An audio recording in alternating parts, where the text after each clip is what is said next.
తెలుగు ప్రేక్షకులకు నమస్కారం. నేను మీ ప్రశాంత్ గుండియాల. లేటెస్ట్గా శ్రీకాకుళంలో ఒక కొత్త హ్యాష్ ట్యాగ్ ట్రెండింగ్లో నిలిచింది. టిఫిన్ బాక్స్ ఛాలెంజ్ అంటూ ఒక నూతన విధానాన్ని శ్రీకాకుళంలో ఇటీవల హల్చల్ చేస్తుంది. అసలు ఏంటి టిఫిన్ బాక్స్ ఛాలెంజ్, దీనివల్ల ఎలాంటి రిజల్ట్ ఉండబోతుంది, ఇది వివరించేందుకు ప్రస్తుతం మనతో Srikakulam municipal corporation commissioner Prasadarao గారు ఉన్నారు.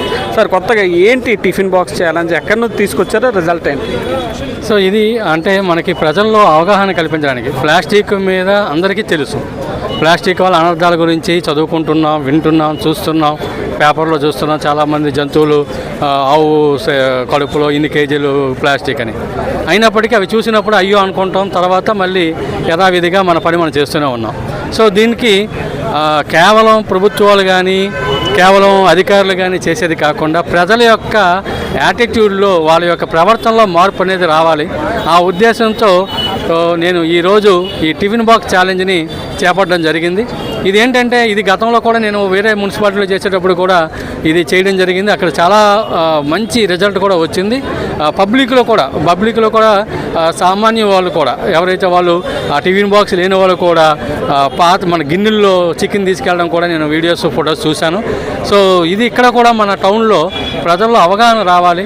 మనం ఎన్ని చెప్పినా సరే మార్కెట్కి వెళ్ళేటప్పుడు కనీసం ఇంతకుముందు మనం ఈ కాయగూరలు తెచ్చేటప్పుడు కానీ ఖచ్చితంగా మనం సంతలకి మార్కెట్కి వెళ్ళేటప్పుడు బ్యాగ్ పెట్టుకుని వెళ్ళడం మనకున్న అలవాటే. అదేవిధంగా ఈ చికెన్స్కి వాటి వెళ్ళేటప్పుడు బాక్స్ పట్టుకుని వెళ్ళడం అనేది మనకున్న అలవాటే. కానీ ఈ అలవాటుని మనకి ఈజీనెస్ని తీసుకురావడం వల్ల ఈ ప్లాస్టిక్ వచ్చిన తర్వాత అది ఇప్పుడు పట్టుకుంటే నామోసిగా ఫీల్ అయ్యే పరిస్థితి వచ్చింది. కాబట్టి ప్రజల్లో ఈ యాటిట్యూడ్లో మార్పు తీసుకురావడం కోసం నిన్న నేను ఈ టిఫిన్ బాక్స్ ఛాలెంజ్ని చేయడం జరిగింది. ముందుగా దీన్ని ప్రజల్లోకి తీసుకెళ్ళడానికి ముందుగా నేను నా సిబ్బందికి ఈ ఛాలెంజ్ చేయడం జరిగింది. నా సిబ్బంది కానీ అదేవిధంగా సచివాలయ సిబ్బంది, ఈ చాలామంది దాదాపు ఒక 1000 మంది వరకు మన సిబ్బంది ఉన్నారు. వీళ్ళందరికీ నేను ఈ ఛాలెంజ్ చేయడం ద్వారా వాళ్ళు కూడా మార్కెట్కి వెళ్ళేటప్పుడు, అలాగే టిఫిన్ సెంటర్కి వెళ్ళేటప్పుడు, చికెన్ సెంటర్కి వెళ్ళేటప్పుడు ఈ బాక్స్ పట్టుకోవడం అలవాటు చేసుకుంటే అది క్రమంగా అది పెద్ద ఇష్యూ ఏం కాదండి. గతంలో మనం అంటే జనరల్గా తిరుపతి విఐపి దర్శనం అంటే ఇంతకుముందు ప్యాంటుతో వెళ్ళేవాళ్ళం. ఇప్పుడు ఖచ్చితంగా అమలు చేస్తున్నాం కాబట్టి అక్కడ పంచి లేకపోతే అప్పటికప్పుడు. క్వశ్చన్ సార్, వ్యాపారస్తులపై, ప్రజలపై రైడ్లు మిగిలిన హడావిడి చేస్తేనే లొంగని సమాజం ఈ ఛాలెంజ్ వల్ల లొంగుతుందని అలా అనుకుంటున్నాను. సో తప్పకుండా అండి, ఒక మంచి కార్యక్రమం మనకి మన అలవాటు అనేది వస్తూ ఉంటుంది. అది మొదటి నుంచి మనకున్న అలవాటే, మధ్యలో పోయింది. దాన్ని ఇప్పుడు మళ్ళీ తీసుకురావడానికి ప్రయత్నం చేస్తున్నాం. అదేవిధంగా వ్యాపారుల మీద కూడా మేము రైడ్లు చేస్తాము, ఫైన్స్ వేయడం జరుగుతుంది. దీంతోపాటు ప్రజల్లో అవగాహన కల్పించడానికి స్కూల్స్, కాలేజెస్లో కూడా మేము అవగాహన కల్పిస్తాము. ఖచ్చితంగా మన ప్రజల సహకారంతో, స్వచ్ఛంద సంస్థల సహకారంతో, మీడియా సహకారంతో, నాయకుల సహకారంతో ఖచ్చితంగా మనం ఈ అలవాటుని అందరికీ వెళ్ళేటట్టు చేస్తాము. స్టార్ట్ చేశారు కదా, రెస్పాన్స్ ఎలా ఉంది, ఎలా చూస్తాం? సో నిన్న మేము స్టార్ట్ చేసిన తర్వాత మా స్టాఫ్ అందరూ కూడా దాన్ని అంటే ఛాలెంజ్గా తీసుకోవడం జరిగింది. వాళ్ళు కూడా నాకు పర్సనల్గా రెస్పాన్స్ ఇవ్వడం జరిగింది. తప్పకుండా సార్ మేము కూడా చేస్తామని. ఇక్కడే కాదు, శ్రీకాకుళమే కాదు, మా ఫ్రెండ్స్ కూడా చాలామంది ఇక్కడ నుంచి నేను కూడా బాక్స్ తీసుకువెళ్తానని చెప్పి నాకు పర్సనల్గా మెసేజ్ తీసుకొచ్చారు. ఖచ్చితంగా ఇది ఇంప్లిమెంటేషన్ ఉంటుందండి. ఖచ్చితంగా డెడ్ లైన్తో ప్రోగ్రామ్ వెళ్తుందా?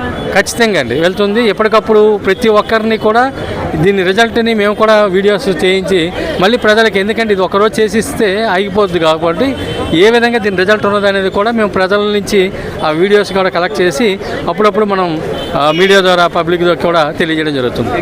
ఇది Srikakulam municipal corporation commissioner Prasadarao గారు చెప్తున్నమాట. శ్రీకాకుళంలో నూతన ఒరవడికి శ్రీకారం చుట్టానని చెప్తున్నారు.